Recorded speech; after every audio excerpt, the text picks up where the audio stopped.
I'm Amy Dougal, and I'm a biochemistry major from California State University, Channel Islands, and this summer I'm working at the Hammond Lab.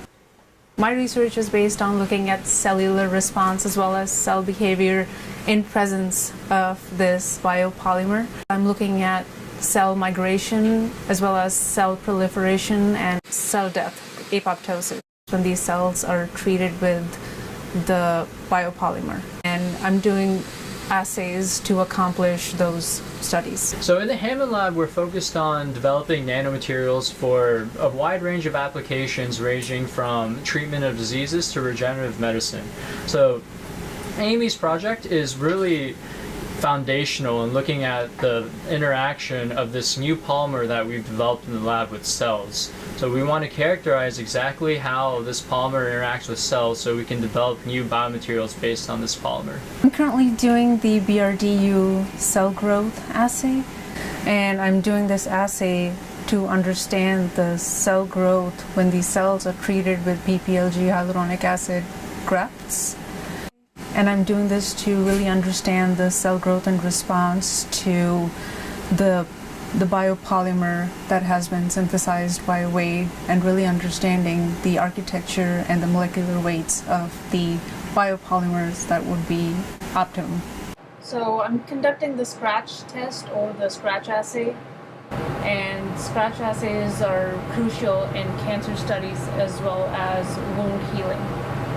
So once these cells are scratched, they're washed, and after washing, they're treated with the biopolymeric treatment. The biopolymeric treatment can be manipulated based on the molecular weight.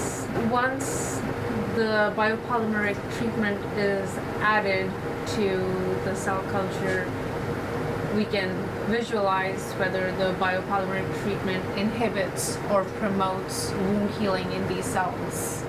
These are the cells that I have just scratched, and this is part of the scratch assay, and this assay is used to understand cell migration. We use the microscopes to really visualize and understand cell migration. So this is the scratch that I just created not too long ago.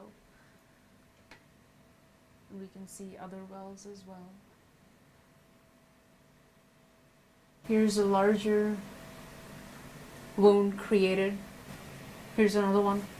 And then these cells, they're treated with the treatment and then incubated and visualized. So after 8 to 12 hours of incubation, we can see that the cells have clearly closed the gap quite a bit, and there seems to be cell migration and wound healing to a certain extent.